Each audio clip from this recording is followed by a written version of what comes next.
Welcome, Pewter Report readers, viewers, and listeners to a brand new edition of the Pewter Report podcast, the Pewter post-game show, as your Tampa Bay Buccaneers start the season with a win, defeating the Cowboys 19-3 on Sunday Night Football in Dallas, in Jerry World. It was a dominating performance by Tampa Bay's defense. Very entertaining game, despite the lack of. We'll get to everything that we saw from the game. I'm your host, Matt Matera. Joining with me is Scott Reynolds, PewterReport.com. And Scott may not have been, an offensive masterpiece, but it was on the defensive side of the ball, and the Bucs clearly did enough with that unit to secure the victory.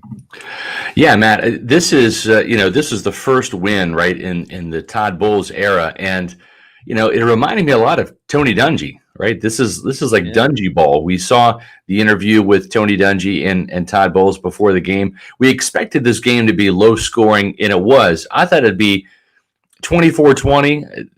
The Buccaneers almost got to the 24. If Ryan Suckup had been into the field goal, it would have been closer to that score. But at the same time, we knew that points were going to be at a premium because of these banged up offensive lines.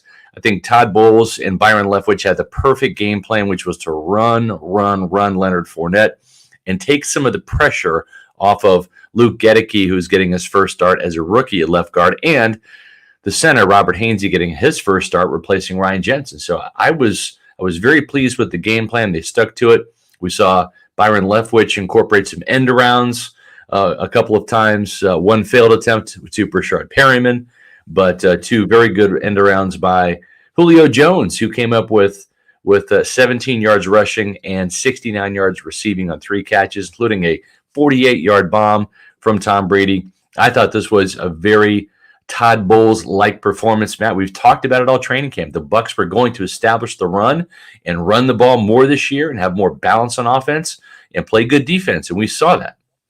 You want to talk about running the ball. They did that and even more. 152 rushing yards, yeah. Scott. This wasn't just a good performance. That was a great performance by Leonard Fournette, some of the other receivers on the end arounds that you mentioned, and, of course, the offensive line, which was a patchwork offensive line with the injury to Donovan Smith. But the one thing that I really loved about the run game was the variety of how they did things. They didn't just run it in between the tackles. They did the end arounds, as you mentioned. They pulled the tackles, Donovan Smith, before he got hurt. They pulled Robert Hainsey on a play that led to a good run. And like I said, there was a ton of variety, which is what you can also get when you're drinking a Celsius energy drink. Of course, Celsius is the title sponsor of the Pewter Report podcast and the Pewter post-game show. Variety of flavors when it comes to Celsius. You see the vibes there, the Arctic, peach, tropical. You can also get sparkling orange, grapefruit, sparkling kiwi, guava. So many different flavors. There's 7 essential vitamins. Gives you that energy to step up for a late night podcast when your favorite team wins a football game or if you have a workout, whatever it may be. Make sure that you're using Celsius to help you get through it. And of course, you can go on the store locator, find out where there's a Celsius near you, or buy them in bulk on Amazon. Variety's the spice of life. Get the variety pack. Have it sent to your house or apartment every 2 or 3 weeks, whatever it may be. Just make sure you're drinking Celsius. # Celsius Live Fit. Scott, I think we got to give a lot of credit to the Bucs offensive line. Even though the offense in general wasn't perfect, only 19 points. Some of that was set up by the interception by Antoine Winfield Jr. While they struggled with the pass blocking, and listen, it's a tough task trying to stop Micah Parsons. But as far as the run game, as you talked about, sticking to the plan, they ran it to the left side a lot. And we're talking about Goedeke being on that side. So you're trusting that rookie. And then obviously Wells in there at left tackle for a majority of the game. Not only does the offensive line deserve a lot of credit, and Leonard Fournette, of course, but I was really impressed with the tight ends. Cole Keeft is going to become a household name at some point because he had so many key blocks on like Leighton Vander Esch and other defensive players for the Cowboys that really sprung Leonard Fournette free. I think Cade Otton did a pretty solid job. There were times where the Bucs were lining up all 3 tight ends with Otton, Keeft, and Cam Brate as well. So everyone really did their part to help get this run game going. And as we mentioned, 152 rushing yards is just a terrific performance. Yeah, I thought Donovan Smith was really excellent in the running game early on. Pass protection, well, listen, he's going up against Micah Parsons, so that was a tough task right there. But K-Dot, and the guy right next to him, I thought he had a fantastic game as a blocker, threw a great block on Parsons to allow Brady to throw a deep pass late in the second half. But he also came up with 2 special teams tackles. He was one of the guys that really stood up on special teams. He and KJ Britt both had a pair of special teams tackles.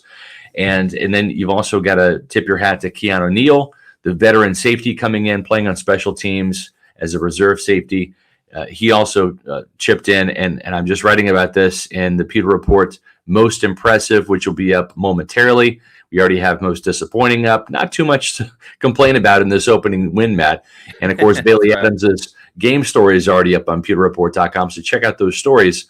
But the one thing about Otten that or I should say the special teams that I really liked was the fact that when you look at Cavante Turpin, this was a guy that Todd Bowles admitted after the game really frightened him. He was scared of him. And we've seen the scary effort by the Bucs coverage units in the preseason, kickoff and on punt. They did a great job today, limiting Turpin to just 19.3 yards on 4 kickoff returns. His long was 22. Jake Camarda, what can you say about his punting? His first punt, which was technically his third punt, because his first punt hit the scoreboard in the stadium, which is suspended over the field. So they had to redo that when then the guy ran into, I thought it should have been a roughing the kicker call. It was running into the kicker. So he had to go back out there and try for a third punt, which he nailed, a 63-yarder that was a touchback. But that's okay because the mission was to keep it away from Turpin, who was limited to just 1 punt return for 3 yards.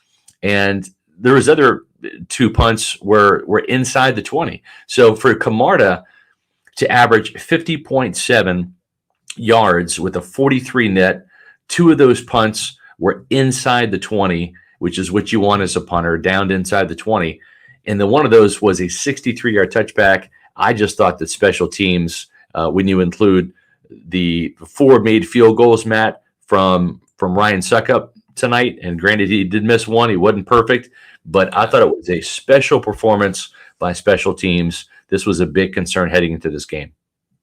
And you mentioned all week about how Turpin is going to be a factor in this game, particularly in the return game. And they made a splash right at the kickoff. KJ Britt tackled him like before the 15. Yeah. So, Britt made 2 great tackles. K-Dot did a little bit of everything, whether it was blocking on offense, making tackles on special teams. So impressed with just the overall kick coverage, because I was very concerned. As you said, Todd Bowles was very concerned. We highlighted Turpin, the damage that he could do. And Camarda, to your point, it was his 3rd punt. But let's also remember he got hit on the play right before, as you talked about. And that first punt as well, pressure got right up in his face. So he had 2 punts in a row where got pretty close to getting blocked. Now, that wasn't really on him. It was more of the blocking. So to go out there a 3rd time after you just got clobbered, like getting hit in midair, shoulder, helmet to your shoulder, to get off that punt was absolutely great. And at that point, the Bucs had built that lead. It was more about just not making the mistake, not turning the ball over, giving them good field position, which almost happened on the Tom Brady interception. But a huge kudos to the special teams unit, because that was a big question mark going into the game. And they passed with flying colors, without question. That was a big change for them. Suckup, I'm a little angry about that he missed that kick, because it was so short. It was, 36 yards? Like, you got to make that. And at the time, if that was the one knock, if we want to talk about the offense a little bit, obviously the passing game wasn't fully in sync. But for me, especially in that first half, they weren't getting it done in the red zone. Like, they did a great job of moving the ball down, but then their drives would just stop. And you would think a 36-yarder, you'd be good to go, especially indoors. But they had a really tough time in the first half on 3rd down, particularly in the red zone, those money downs where the Bucs have been so great in the Brady era overall, but that wasn't necessarily the case tonight. Yeah, I mean, again, Suckup did have the miss, but he made 4 out of the 5 field goals. That's still a winning performance for him and the Buccaneers. You just want to see the Buccaneers convert some of those red zone opportunities into touchdowns, and of course, those 2 sacks by Micah Parsons inside the red zone for the Cowboys got the Bucs off the field, their offense off the field, and then allowed those field goals from Suckup to happen. But you have to like what the Bucs defense did on third downs. Tampa Bay's offense not so much, only 5 of 14 on third down, but the offense generated 347 yards, moved the ball pretty well through the air. Tom Brady, 212 yards, 1 touchdown, 1 interception. As you mentioned, Matt, Leonard Fournette, 127 yards rushing, 21 carries, had 2 catches for 10 yards, and a pair of 17-yard runs, which were phenomenal runs. We saw Lenny start the game off hot in both the Tennessee game and the Colts game. Didn't play much in those games just because he's a starter and they only played him a series or 2. But he started that game in Tennessee with I think a 10-yard run, then a 13-yard run to start the game against the Colts. You could just feel that Lenny was feeling it. He had a great training camp. And I think he's primed for a big year, especially since Todd Bowles and Byron Leftwich, they want to be balanced on offense. There's going to be some games where Brady's going to have to throw it 40, 50 times the game. And then there's going to be games like this where Brady only threw the ball 27 times because the defense was getting run on, and the offensive line, whether it was Josh Wells in there, the backup left tackle, whether it was the rookie Luke Goedeke, whether it was the second-year player getting his first start in Robert Hainsey, whether it was the new addition Shaq Mason, whether it was Tristan Wirfs coming off that oblique injury, and those tight ends, Kieft, Cade Otton, Cam Brate. This offensive line and the tight ends and even the wide receivers blocking downfield did a very good job. The Bucs struggled to run the ball at times last year. Let's see if this can continue throughout the year, this offense being more balanced. Yeah, he saw a lot of blocking. Like even Russell Gage, while he didn't have a huge game receiving wise, he was getting some blocks down the field. The first play, the screen to Chris Godwin after the false start penalty, Mike Evans had a great block on that play. They also swung out Donovan Smith. Donovan Smith had 2 great blocks on Trevon Diggs. Obviously, he has the size advantage, but to be able to move and block a guy like out in space, I was very impressed with what he was able to do there.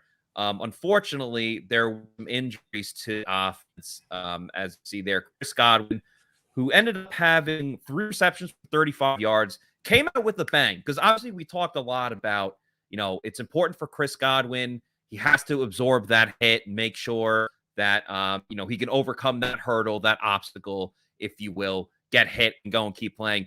Well, the Bucs tested that out right away. It was 1st and 15. They throw a screen to Chris Godwin.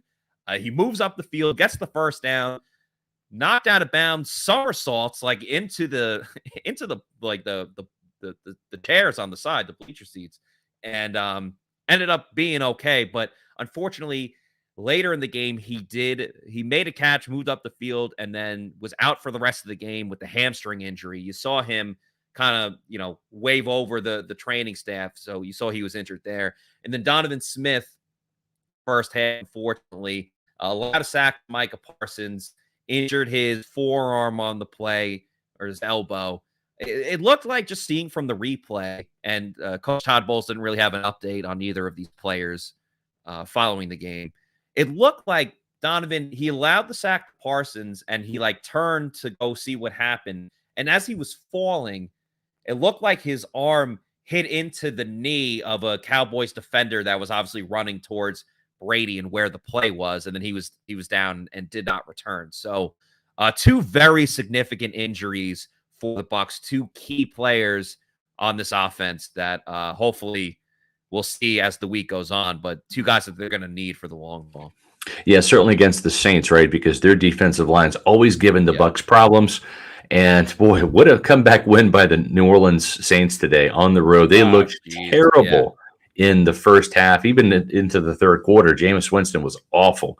Then in the fourth quarter, everything changed. And the Atlanta Falcons have perfected the art of the choke at this point in time. Atlanta's going to Atlanta. Yeah, the Falcons are going to Falcon. I mean, that's just how they do it in the ATL, and it's such a shame because they really had the Saints on the ropes. But I mean, this is not to be too cliche here, but you got to play 60 minutes. I mean, this is a game that the NFL is geared towards. These games that come down to the wire, come down to the last 2 minutes. That's why situational football is so critical. And listen, you really have to applaud this Todd Bowles team. I thought the discipline with which they played this game was outstanding. Only 5 penalties from the Buccaneers tonight. And speaking of discipline, boy, what a game from Devin White. I mean, this guy looks like a complete linebacker, right? The coverage, he should have had a pick 6, but it was a great pass breakup on a 3rd down play.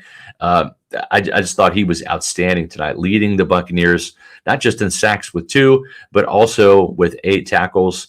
Just really sure-handed.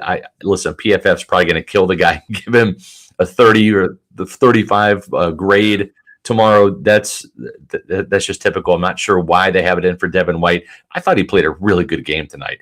And what you didn't see from Devin White was the glaring error. That was the one thing, right? That the blown coverage assignment, those types of things. It's just refreshing in those blitz opportunities that he didn't overrun Dak Prescott or Cooper Rush and came home and got free on both those sacks. Listen, beat the hell out of Tony Pollard on both of those plays. And that was one of the key matchups I had in the Pewter Report tailgate show before the game, and also my SR's Fab 5 was Devin White on Tony Pollard, not just in the passing game, but also in blitz pickup. And Devin White certainly won the blitz pickup element. Then you look in terms of receiving, Tony Pollard was basically invisible. 2 catches for 14 yards, and then running the ball tonight, 6 carries for 8 yards. I mean, they did a number on Tony Pollard, and number 45, Get Live, had a lot to do with that. Get Live 45, had the little sack celebration after where he was waving. 8 tackles, 2 sacks, 2 tackles for loss, and the pass breakup, as we talked about on that 4th down play, that could have been a pick 6, which it was crazy how that worked out. Like, I'm not trying to be negative here because the Bucs won 19-3, but it was a weird like domino effect of Devin White got the pass breakup, but it could have been like a pick 6 or at least an interception where they get the ball much further down the field, and then Brady throws the interception like a couple of plays later where it's like, oh, like the obviously the Bucs ended up getting the stop. That could have changed a lot of things because they really had the Cowboys on the ropes there. But I thought Devin White was terrific. I thought the linebackers in general were great. Lavonte David had a pass breakup in zone coverage earlier in the game in the first half. Another one of those, he had to really jump up to try and get it, and then he tipped it. Shaq Barrett almost intercepted it, and then Jamel Dean was diving as well. Overall, the Bucs defense, which was very aggressive, but it started with Devin White and Lavonte David. Todd Bowles didn't mind blitzing Devin White, of course, which again had to keep Pollard home or Zeke home, and they didn't really hurt you in the passing game. The Cowboys were actually a little bit more effective running the ball than I ever would have imagined, like particularly with Zeke. It still wasn't like terrific or fantastic. Well, the average, right? The average, 5.2 yards against the Bucs defense. That's not what Todd Bowles wants, right? 10 carries, 52 yards for Zeke, but his long was 7. Then the longest run of the game was a 12-yard run by Dak Prescott, who finished with 11 yards and 2 carries. But when you add up all the numbers, just doing the quick math here, that's 71 yards rushing. I mean, when the Buccaneers led the league back in 2020 with one of the best dominant defensive performances against the run, I think their season average was 74 yards. This is 71. That's a hell of a start for this Todd Bowles defense. This was Bowles ball, and I think we're going to see a lot more of this. This is the kind of game that Tom Brady won up in New England, right? Yes. This is not Bruce Arians ball anymore, where it's got to score 31 points to win the game, and in doing so, kind of with these quick deep shots, get your defense back out there on the field. I think Todd Bowles doesn't want to get into shootouts unless he can avoid it. These 19-3 wins he'll take all day long. When you look at what Todd Bowles' defense was able to do, 3 of 15, and he started out, Matt, by only rushing 4 for a large part of the first half. Then he brought some blitzes once the score was just about all but for Dallas trying to make a comeback. You look at Dak Prescott, 14 of 29 passes. That's below 50% completion percentage with the one interception, only 134 yards. The job that Carlton Davis and Mike Edwards and Antoine Winfield Jr. and Jamel Dean and Logan Ryan did in the secondary, this gravedigger secondary on CeeDee Lamb, 11 targets, 2 catches, 29 yards. Their best player was erased from this stat sheet just about, and just a great performance by Todd Bowles' defense tonight. Scott, they mentally checked CeeDee Lamb out of that game. Like, he had so many balls go off his hands, and some of that was just not a good play by CeeDee Lamb. Some of it was just the great coverage that the Bucs had on him, and you could tell that he was checked out later in the game because the Cowboys were in scramble mode. They're down 16 with 4 minutes and under to go, and they're in a hurry up type of situation. And CD had ran a route where it essentially took him to the end zone or the 10-yard line. And he just jogged back to the line of scrimmage as everyone else is lining up because they're trying to save as much time as possible. He was checked out. You could tell he was unhappy from that. And that's exactly what Tampa Bay's defense did. They were extremely aggressive. I thought Jamel Dean, obviously, he was in competition for that number 2 cornerback position. He was very aggressive. He had a pass breakup. Didn't really allow anything behind him. Any play that was in front of him, he was there within a second. It wasn't like he really let up a lot of cushion. Antoine Winfield Jr. obviously had the big interception, as you see on the screen here. He was making tackles at the line of scrimmage. He was all over the place. And Carlton Davis, again, just showing the caliber of corner that he is. He sticks to these receivers like glue. They do not have an inch of space. It's truly incredible what he does as a corner. It doesn't matter if it's your number 1 wide receiver, your number 4 wide receiver, whatever it is. He just gives you that tight, intense coverage. He had a pass as well.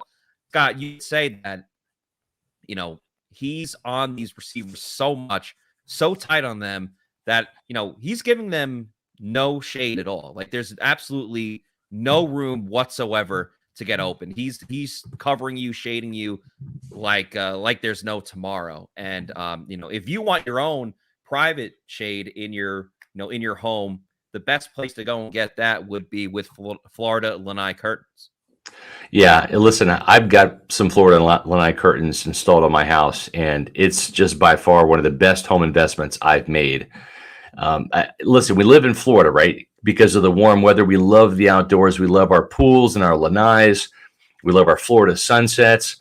We love getting out there and getting a tan too. But the most common complaints about spending time outside in Florida homes is the lack of privacy, where these homes now, these communities, even like mine, the homes are built right on top of each other. So you've got neighbors literally 6-10 feet away from you. And also the brutal heat of the warmer months. It's still hot here in September in Florida, even into October.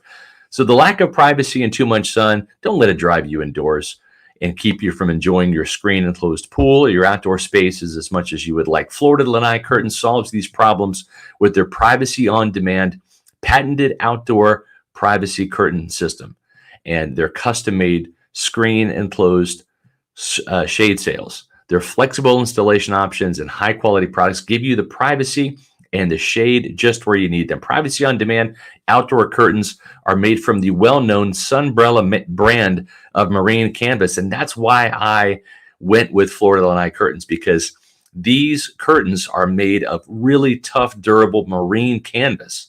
And so the weather, the wind, the rain, they're not going to wear down these curtains at all. Matter of fact, they're backed with a 10-year fade-free warranty, and they're available in over 100 colors that will enhance the look and comfort of any outdoor space. Their unique shade sails are made from the Sola mesh fabric, which has a 10-year warranty against degradation, and they're built to give you shade and UV protection from years to come. If you need privacy or shade, you want more freedom for your outdoor spaces in your lanai enclosed pool, Visit Florida Lanai Curtains website online at lanaiCurtains.com. Please, please, please. It'll be one of the best home investments that you make.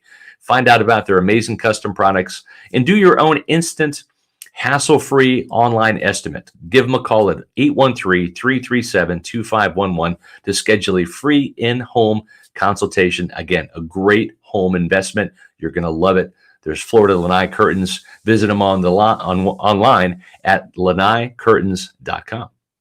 Scott, I also want to talk about the outside linebackers and the defensive line, because outside of like Devin White, Lavonte David, and Carlton Davis, I think Joe Tryon-Shoyinka has a case, even though the stats don't totally, back everything up. I thought Joe Tryon-Shoyinka played a great game as that full-time starter on the outside. He obviously made the big play early on in the game when the Cowboys tried to get some trickery going.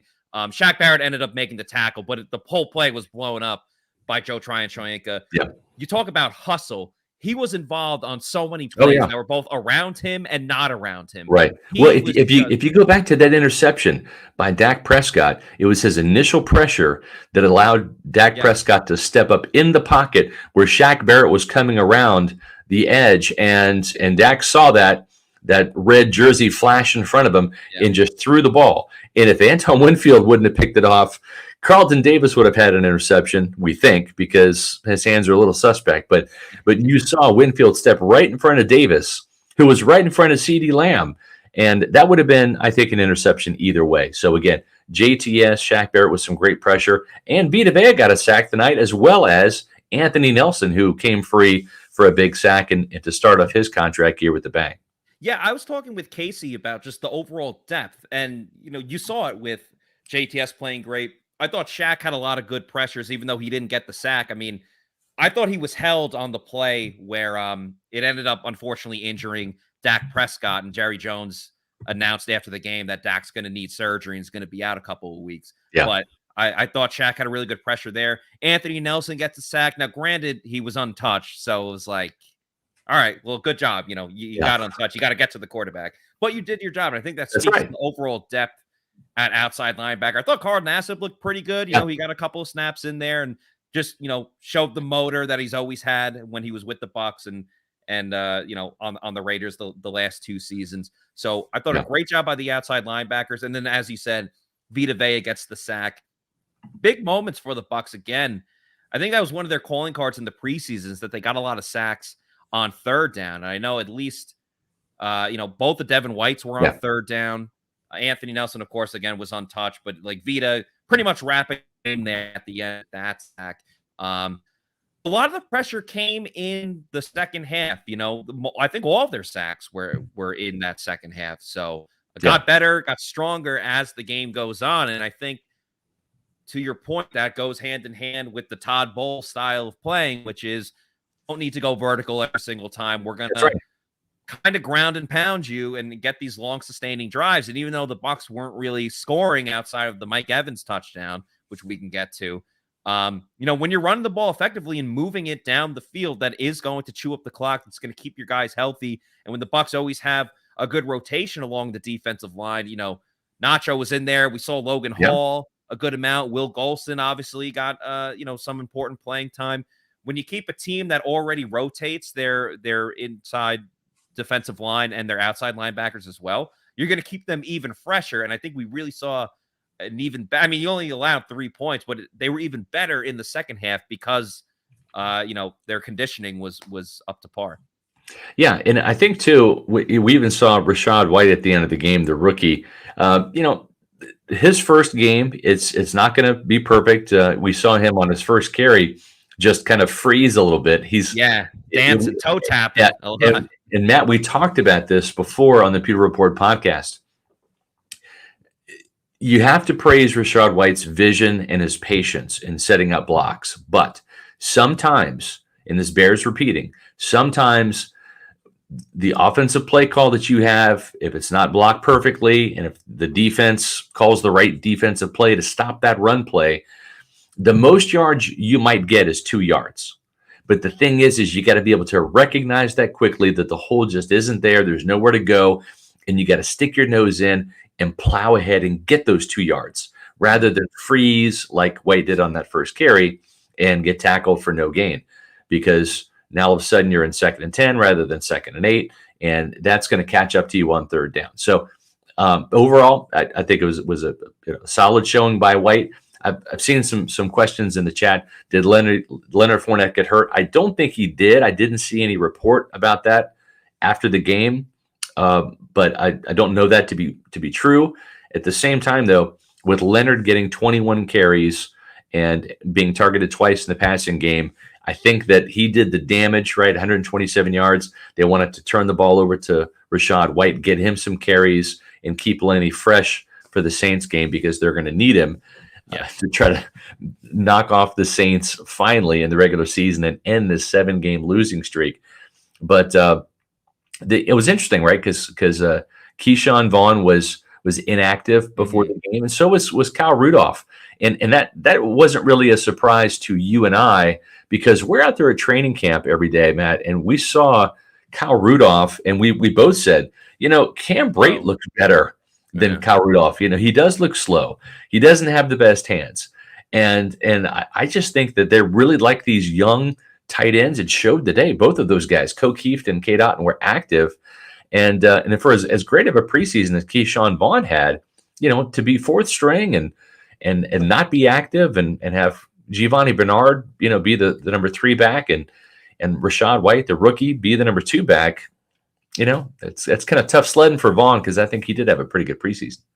Rudolph, not so much. Yeah, sometimes it's just a numbers game. And I understand that sometimes, you got a veteran player. It's like, oh, he's a veteran. He should get some playing time. But at one point or another, you have to find out if these rookies can really play at this level. And in all honesty, and no offense to Cam Brate, but he was the worst tight end out of, the 3 tight ends that played in the game. And Rachaad White, I think this is a really good learning experience. He definitely kind of looked like a rookie out there when he was running.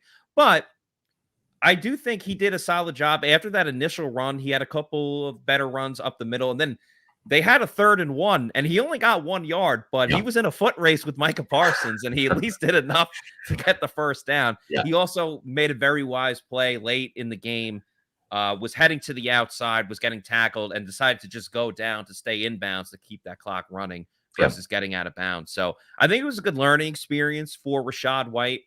And for Kyle Rudolph, at this point, I think, and I said this on the live stream too, I think initially when they signed Kyle Rudolph, the plan was, okay, he could be a backup tight end, the veteran presence type of guy. Keeft strictly here for blocking, not much to do with, as a receiver. I think Cade Otton was the real big question, because he didn't participate in any of the offseason practices because he was coming back from that injury. So, you can hope and expect that he's going to play well in training camp, but you can't just be like, oh yeah, he's going to be great and become the number 2 tight end. But he surprised everyone and impressed the coaching staff during training camp to the point where it was like, okay, yeah, he's our guy. And Kyle Rudolph becomes the insurance policy guy that we've kind of seen the Bucs do at wide receiver with accumulating all of these, veteran wide receivers and guys like that. We got a super chat from Leo. Thank you so much, Leo, for staying up late with us. A $5 super chat. He said a balanced team win altogether. Pass and run game. Keith and Otton blocked a lot. I heard Godwin tell reporters he's fine. Any updates on Smith? Todd Bowles didn't have too many updates on him. I do agree. Overall, pretty balanced. Obviously, Tom Brady didn't throw the ball a ton. Passing game wasn't the best, but they were running it so effectively, they didn't have to rely on the passing game.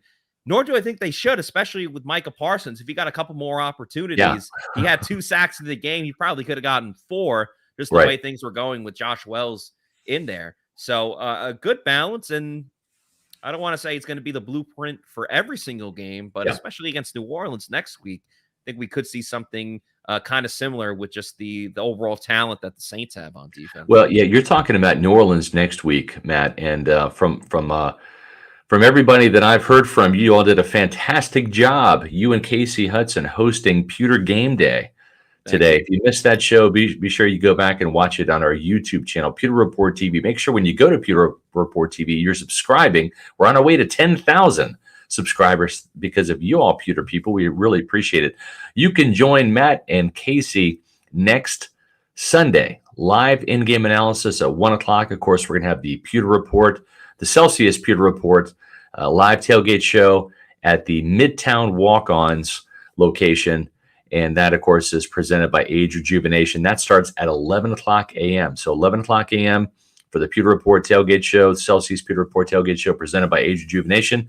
That's going to be at the Midtown Walk-Ons. We had a great time today at the Wesley Chapel Walk-Ons.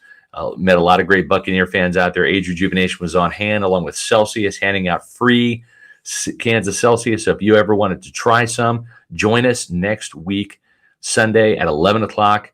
Myself, J.C. Allen, Bailey Adams will be there, and also John Gilmore, former Bucs tight end, who did a great job with the analysis today at the Midtown location. That's just about minutes away from the stadium, and we're looking forward to seeing everybody out there and for round 2 of Matt and Casey with the Pewter Game Day show. Yeah, you guys did a great job during the tailgate show today, and John is going to be another awesome addition. He had a lot of great insight today. It's cool hearing from former players too. They did it. They experienced it. So yeah, and Gilly was one of my go-to guys in the locker room. So he's really good about the analysis and really knows the game. He's also just been hired as the new head coach at Sun Lake High School, which is where my daughter Jillian cheers. And so we're excited that John is taking on the Sun Lake Seahawks program there, and he'll get that turned around in no time. Speaking of turned around, we've got plenty of great content on pewterreports.com. We've turned around for you tonight. We've got most impressive, most disappointing. We've got the game story up. Tomorrow we're going to have, in the morning, the Bucs Monday mailbag. We're also going to have the 2-point conversion from yours truly, my post-game column. We're going to have snap counts will be up in the morning, as well as more analysis and more on Donovan Smith's injury and Chris Godwin's injury as we learn that. We're going to be having Todd Bowles' press conference at 3 o'clock. So I'm not going to be down at One Buck Place, Matt. I'm not going to make it back up here in time for the Pewter Report podcast, but we'll have that covered as well.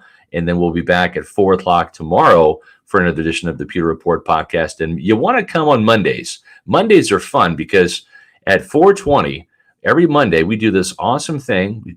We started the summer called Roll Call. Roll Call. We want to know where you are at, Pewter people. We have so many awesome fans, especially everyone right now that's still up. Well, depending on where you are, but here on the East Coast, it is 12:54. We're closing in on 1 o'clock a.m., and you guys are still up, reading all of our content. It's about 400 strong in the chat. We appreciate it. Yeah. Appreciate that a ton. So we want to know where you're watching from tomorrow. We got fans all over, whether it's Tampa, the state of Florida, the West Coast, across the United States, Brazil, China, Finland. We got fans all over the place. So we want to interact with you guys and let us know where you'll be watching from. Make sure you join us on Mondays. Mondays are always fun, not just because it's the post-game, the day after game podcast, but we also do roll call at 4:20 on Monday. So make sure you're at the live show.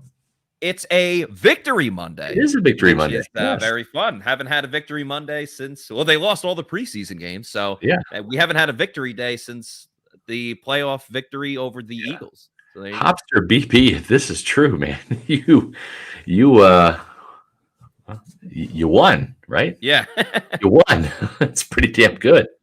Wow, that's a hell of a haul right there. I did bet on the Buccaneers. I bet 10 large on the Bucs when they were at -1.5, and then I said, screw it. I'm going to go ahead and bet another 10 large on the Bucs. That's $20 for the Reynolds household. Yeah. I got 4 kids. So, hey, a win is a win. That's really. I took a bath on Saturday. It was a bloodbath with my college picks on my bookie. So thankfully, I rebounded a little bit today in the pro game. I think I balanced out 2 wins, 2 losses before the Bucs win tonight. Those damn, Saints. I mean, they won. I picked the Saints to win, but they had to win by 5.5. Right. So at that point, I was just hoping the Falcons were going to win, just to kind of spoil the Saints, because now, yeah, exactly. It's like you lose and the Saints also win, which doesn't help the Bucs. exactly, So, yeah. that's As tough. Leo points out, and again, appreciate that super chat, Leo. I appreciate everybody's super chats, but Leo is always stepping to the plate. We appreciate that. Saints looked so bad that offensive line, the Falcons choked. I will say this: the Falcons did choke. They always do, so this is nothing new. But keep in mind, Week 1 is always full of some surprises, right? I mean, if you look at just some of the scores around the NFL on Week 1, there was some shockers, right? I mean, sorry, Matt, the Ravens beating your Jets 24-9. That wasn't much of a shocker. Hey, at least the Jets scored a touchdown. That's more than what Dallas did. Right, but Minnesota over Green Bay 23-7. That's a bit of a head scratcher. The Giants. Yeah, the Giants beating the Tennessee Titans 21-20. That's a little bit surprising as well. Pittsburgh beating not Joe Flacco. He played like Joe Flacco today. Joe Burrow with 4 interceptions. That was a very entertaining game. Like that was such a fun one to watch. Just all the craziness involved with that. 23-20 overtime loss. And speaking of overtime, the Houston Texans, the Fighting Lovie Smiths, give Matt Ryan and his new Indianapolis Colts team all they can handle in a 2020 kiss your sister overtime tie, which nobody likes to see. I hate when games end in ties in the NFL. It's just so stupid. Just go to the college overtime rules and be done with it. The shellacking that the Chiefs put on the Arizona Cardinals and their awful defense, 44-21. So there were some surprises. I think you could say the Chicago Bears beating the 49ers 19-10. In a rain-soaked field. That they essentially played in a flood. Shout out to, the Cannon Fire podcast with the 199 super chat. Thank you very much. They said the Falcons' ability to lose any game is hilarious. That is true. Anytime there's still time on the clock. Yeah, it's the potential for a loss for the Atlanta Falcons. Scott, I'm curious to get your opinion on what you saw from the receivers today. We talked about how the passing game struggled. I think a lot of that had to do with the pass blocking of of the Bucs offensive line. We can talk about a lot about that tomorrow too when we get an update on Donovan Smith. But I would say that the most surprising thing about the receiving core as a whole was how Russell Gage was only targeted 2 times, caught both of those passes for 13 yards. But I just expected him to have a bigger role in this offense. Got to go back and look at the tape. Maybe the coverage was good. Tom Brady is going to throw to the open guy. That's just how it is. Now there are a couple designated plays, like you saw the deep shot to Julio Jones. That was obviously the main target, and boy, did he connect with a 48-yard bomb to Julio. Great throw by Brady, great extension and catch by Julio Jones downfield. And so I just think that the Russell Gage performance, it's only week 1. He's gonna get better, obviously, but I just thought that was something too. Julio in the running game with some of those end arounds, that was a big surprise. But that catch right there was just money, and that just shows you Julio still has those wheels. So I would say that I was not surprised by Julio, because we saw what he was capable of in training camp. But Russell Gage, being a little quiet week 1, that was probably the surprise for me. Especially when Chris Godwin was out for the rest of the game. Like there was enough time where Gage, you knew he was going to be playing the Chris Godwin type of role, and they hardly looked his way. I thought, Julio looked pretty good. 3 receptions for 69 yards. Obviously, the 48-yarder was the huge play. I'm not really going to get on his case either. There was the other deep ball that it was like it was low to the ground, and he had to try to catch it and stay inbounds. I'm not going to knock Julio for that. I will say, between the end arounds and some of the catches he made, I still get a little worried every time he gets hit a little bit, where I'm like, is he okay? Is he okay? Is he back up? Especially after the diving one. Right. I wasn't sure if he was mad because he dropped the ball, or if he pulled something on the play. So still a little concerned anytime that he gets hit. And of course, Mike Evans was Mike Evans. 5 receptions, 71 yards. The Cowboys were crazy for going one-on-one against him at the goal line. Yeah. Like you don't go one-on-one against Mike Evans. He's going to beat you. Made a great one-handed catch beating over Trayvon Diggs. I mean, it was their best cornerback, Pro Bowl corner, and and I think Mike Evans rises to the occasion in those opportunities. He loves going against the best of the best. He's going to go against Marshawn Lattimore in next week's game at New Orleans, so that's going to be a fun matchup to watch. Always is. Marshawn plays him pretty tough, and it will be interesting to see if Evans can continue his. And Marshawn did not have a great game today, but we'll see if Mike Evans can continue with another good performance. Again, Evans leading the way with 5 catches for 71 yards, 1 touchdown. Julio Jones right behind him, 3 catches, 69 yards. Chris Godwin, before he exited the game, 3 catches, 35 yards. And I know everyone's getting on Jalen Darden's case. Listen, I thought he performed better than he did last year when it comes to punt returns. Were there any like sensational returns today? No, but Scott, I thought he was fine. He was averaged 9.3 yards. Yeah, that's good. Like we got to take baby steps. Baby steps, exactly. We got to take baby steps with Jalen Darden. I thought he did absolutely fine for his role. The one thing I was surprised, if we're talking about the receivers, the amount of playing time that Brashad Perryman got. I guess some of it had to do with Chris Godwin getting injured, but I wasn't sold on Perryman being on this team in the first place. I didn't think he did much last year outside of the touchdown against Buffalo. They like him. They like him. I did not see anything from him again today that made me think this guy should be getting significant offensive snaps for the Bucs offense. And I was saying it to Casey too. I just feel like Brashad Perryman has the opposite of the Midas touch. Like anytime the ball is near him, like crap happens. They did the end around with him. It was like the only end around that didn't work. They lost -7 yards on it. Yeah. Like anytime the ball's around him, it's either an incompletion or a loss of yards. There's just something about it. Yeah. I don't know what exactly, but outside of the Buffalo touchdown in overtime, it's not working with Brashad Perryman. It's one game. I'm not going to overreact to it. Yeah. I don't know. I just didn't like what I saw. Yeah, I mean, he's going to make one play in one game that's going to win it, like he did Buffalo last year. I mean, he just has that knack. He kind of, is like in stealth mode the entire game, or I should say the entire season. But there's like 1 or 2 games he rises up, and you're like, oh, he made a play. Okay, I can see why they have him around. But we shall see as this offense continues to progress. And I tell you that this Saints game, we'll get into it more during the week. But boy, this is really interesting because the Buccaneers, this could have been and should have been an absolute blowout. This should not have been a 16-point win. If Tampa Bay, if they convert even 2 of those field goals into touchdowns, right, that's 8 more points. Now you're looking at a 27-3 win. I mean, it's more convincing, right? So I just think that this offense, once it's clicking on all cylinders, and again, they only played 2 series in the preseason game, the last one of the season against the Colts. So this is still a work in progress, this offense. And you've got so many new pieces there, from the rookie tight ends, O'Keefe and Cade Otton, to the rookie left guard, to the Robert Hainsey making his first play, or the first start at center. Shaq Mason, his first game as a Buccaneer. So there's so much newness. This offense really is at its infancy. This is not Ali Marpet and Ryan Jensen in front of you.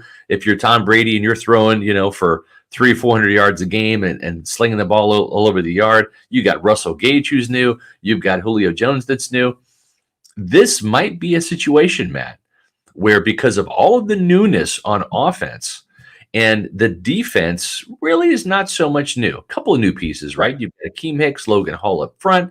But I mean, you got Lavonte David, who's a Bucs Ring of Honor guy, sooner rather than later. You got Pro Bowlers in Vita, Antoine Winfield Jr., and Devin White. You've got the secondary that returns intact, and you throw in Logan Ryan and Keanu Neal. This defense might have to carry this team a little bit to start the season. And I would not be surprised if the Buccaneers, again, they averaged 31 points or 30 points per game last year. If some of these slow starts kind of continue. Now, at the same time, again, if they click in the red zone, Matt, instead of some of these field goals, this game could have gotten close to 30 points and maybe even over. So I don't want to knock this offense too much, but I'm thinking the best part of this offense, if Donovan Smith can return healthy and Chris Godwin can get back to health sooner rather than later, the best part of this offense might not be hitting its stride till the middle of the season. Yeah, and I think what was so great about this game is we have high expectations for the defense now that, especially one, that they're healthy across the board, and two, they got better or quicker front on the defensive line, and we're expecting a bounce back from, Devin White and Lavonte David this year. So the defense, we have high expectations for them, and they have high expectations for themselves. I've been saying I think they're going to be a top 5 defense this year. They showed that in the first game of the season. And on the offensive side of the ball, that was so great because the defense did what they expected of themselves and what we expected of them. All right. They only allowed 3 points. They got sacks and they got a turnover. Yeah. The offense, there were positives to take away from it, whether it was the deep shot to Julio. Obviously, the run game was an A+, but they clearly were not at their best. And with that said, they were still moving the ball. It wasn't like they struggled to get first downs and things like that. They struggled past midfield and in the red zone and moving it forward. So I think that was the beauty of this game is the defense did what they needed to do, and the offense, there was things you could turn to and say, hey, I like that. That was good. But it was also clear with the understanding of they still have a ways to go. And it's important that they got this win because especially this first month of the season, the Saints next week, Chiefs, Packers, obviously 2 great offenses. I think it's important. They have to split this first month of the season. They have to at least go 2-2. And they already went 1-0. So by the time they get to October and that schedule lightens up a little bit, I know they play Pittsburgh next month, but they just lost TJ Watt and it looked like it's a torn pec, so he could be out for a while. When you play some of these lesser teams and your offense really gets in rhythm and gets going, I think it's going to be a lot better. They have things that they can work on. And if you want to work on your own body, especially if you're getting up there in age, you should definitely use age rejuvenation. As we age. When I got over 40, all of a sudden I didn't have the same kind of energy that I used to have, and I was sluggish all the time, and I wasn't sleeping right, and I started to have some sweats when I was sleeping and different things that, as I looked into it, I found out could be a lack of testosterone or low testosterone. So I reached out. I've known Brett and everybody here at Age Rejuvenation for a long time, so I knew that they were the right people to help me. They did look at all of my testosterone levels and all of my hormone levels and found that my testosterone was very low. So they put me on the pellets, which I love because there's something about not having to take a shot every week and doing 6 months at a time that really is convenient. My wife certainly noticed the difference, just my energy day to day, how motivated I was when I got up in the morning to just get up and start doing things as opposed to laying around the house and being unmotivated. All of a sudden I was like looking for projects, looking for things to do around. Don't tell her I said that, but looking for things to do around the house.